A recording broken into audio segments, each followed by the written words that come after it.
Are we rolling this? We are. What's up, guys? It's McKinley Crain here, and today I'm going to be doing my spoiler-free movie review of the remake, well, the first remake of the original Sam Raimi Spider-Man movie, and that movie is the 2012 film, The Amazing Spider-Man.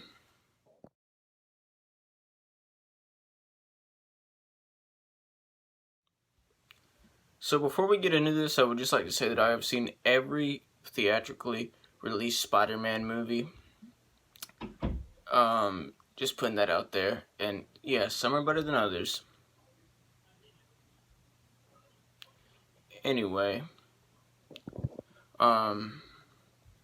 this film stars / replaces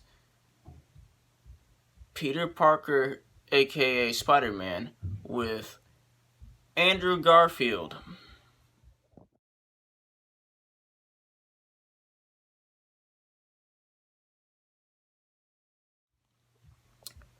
Who is, is like a teenager, but he's like a teenage Peter Parker. That's what I meant to say. And,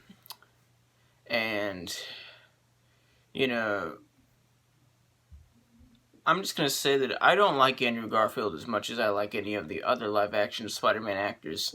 He is my least favorite. I mean, I like him, but, I just don't love him, if you know what I mean. So, he's a good Spider-Man, but, like, just, okay, well, in this one, he's a great Spider-Man, but he's like, just a good Peter Parker, like, good, borderline okay Peter Parker.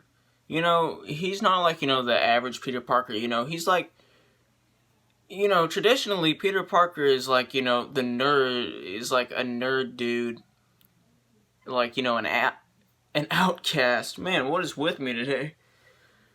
I keep, like, tripping on words and stuff.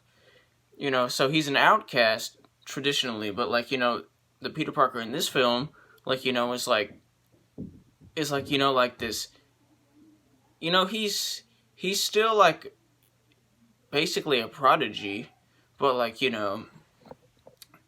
and he's still somewhat of, like, an outcast, if you know what I mean. Like, he still gets bullied and stuff like that, but, like, he's, like, he's, like, a hip, cool dude. Like, he doesn't dress like he's an outcast or, like, a nerd or whatever. He dresses like he's, like, just some hip dude. He dresses like he's, like, a popular dude, if you know what I mean. And, like, he just kind of acts like it, too. And he has, like, a skateboard and everything. Like, if you took one look at this, at him, so if you, like, took a scene from The Amazing Spider-Man and basically edited out, okay, so if you took a scene of just Peter Parker by himself from Spider-Man and just edited out any proof, any references to the fact that he's Peter Parker, and showed it to someone who had never seen nor heard of the movie, but knew who Spider-Man was, I doubt that they would realize that what you were showing them was Peter Parker, was supposed to be Peter Parker, if you know what I mean. And, I don't really mind a cool Peter Parker. I don't really mind, like, like a popular-ish, non-nerdy Peter Parker, if you know what I mean. I just don't think that, he's as good of a Peter Parker as, the other live-action actors are. If you know what I mean. And I don't think he's as good of a Spider-Man as any of the other live-action actors either. Anyway, so in this movie has one villain, and that villain is Dr. Kurt Connors, aka the Lizard.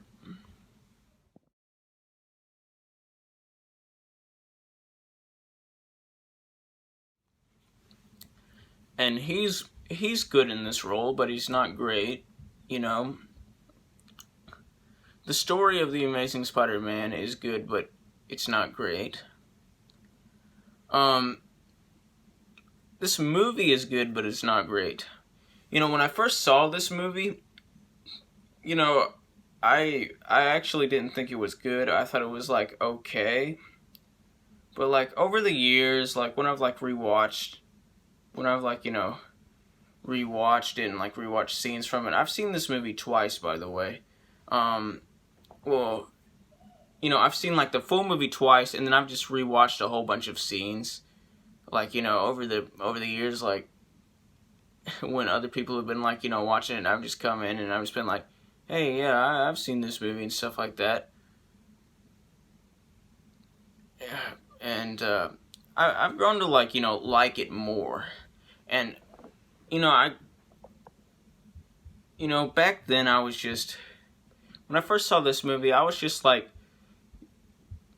a little bit too sore over the fact that, you know, the Spider-Man that I grew up with had been replaced with, you know, a Spider-Man that wasn't as good as that Spider-Man. That, like, you know, I just let that get in the way of, like, you know, just get in the way of what I probably should have actually thought about the movie. You know, I mean, if he would have been better than Tobey Maguire, then I probably would have loved the movie on the first viewing, but, well, actually, I wouldn't have loved it. I would have just liked it. Wait a minute.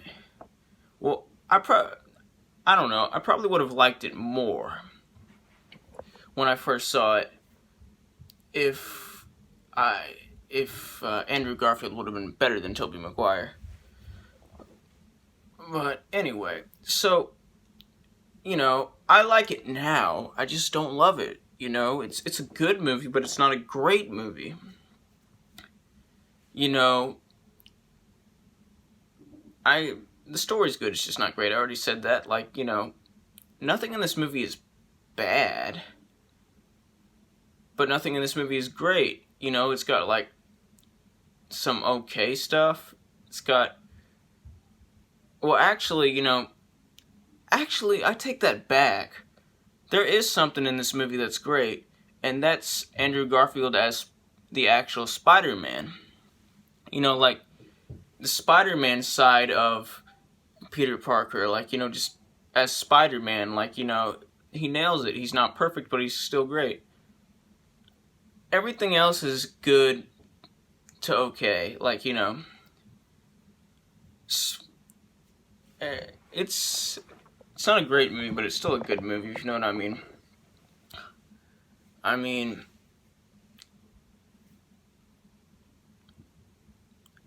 I saw this movie, like, when did I see it? I think, like, 2013 or something. In 2013 or something. So it was, like, I don't know, like, 7, 8 years ago. Something like that. Anyway, so, you know, I like this movie. I just don't love it.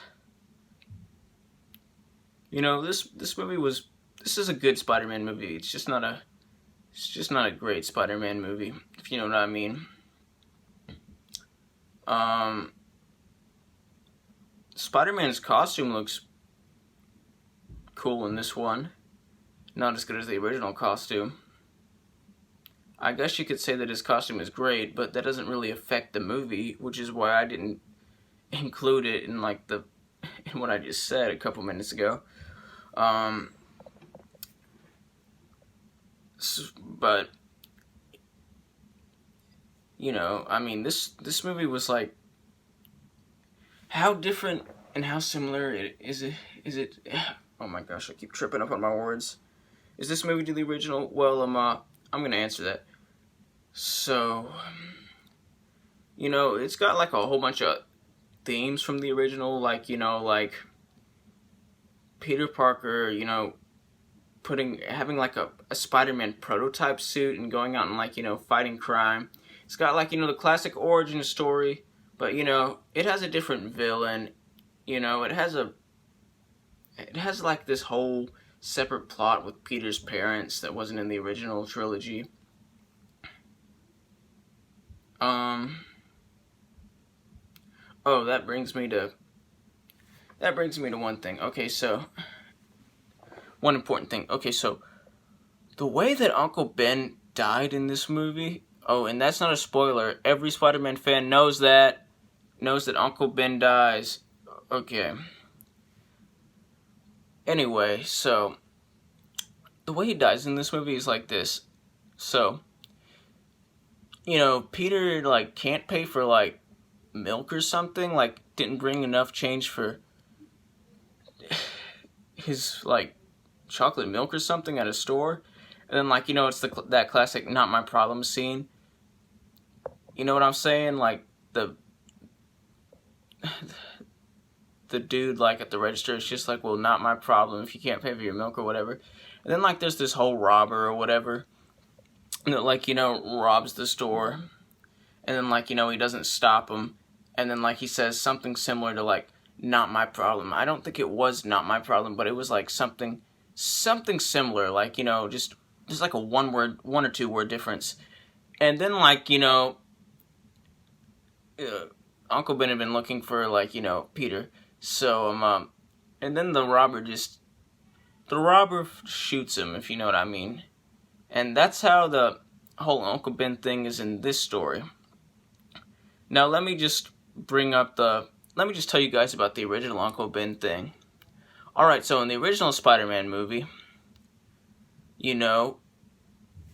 so Peter entered into like some wrestling competition where like if he won, he was promised like $5,000, but when he went to get paid, the dude only paid him $100 and wouldn't pay him and just sent him out, said it wasn't his problem. And I don't know about you, but I would be mega pissed.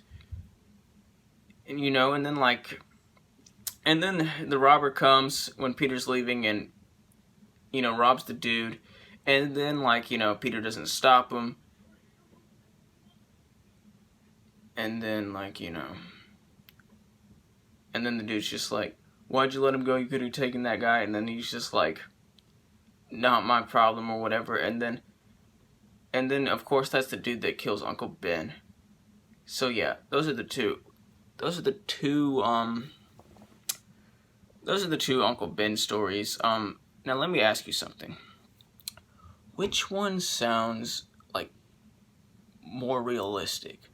Like, which one sounds like it would actually be like, and which one's better in your opinion? Of course the first one. I mean, just to be honest, there was a way better reason for Peter to even like, not stop the dude. He just flat out got ripped out. He just flat out got ripped off, like, scammed. And then, like, in The Amazing Spider-Man, he just gets insulted and basically just gets insulted and that's all. Yeah, the original Spider-Man movies way of doing that is way better. This one is good, but it's not great. I'm just pointing that out. Amazing Spider-Man's way is good, but it pales in comparison to the original movie's way of doing that. And this movie pales in comparison to the original movie just in general. But it is a good movie. It's just not a great movie. It's a good movie. Anyway, I'm going to give this movie an 80% out of 100%, which is the equivalent of a B-. Like, subscribe, join the notification squad, I will return. And tell me down below in the comments if you've seen this movie. What did you think of it? Did you like it? Did you love it? Did you hate it? Did you mildly dislike it? Did you think it was okay? What did you think? I will return.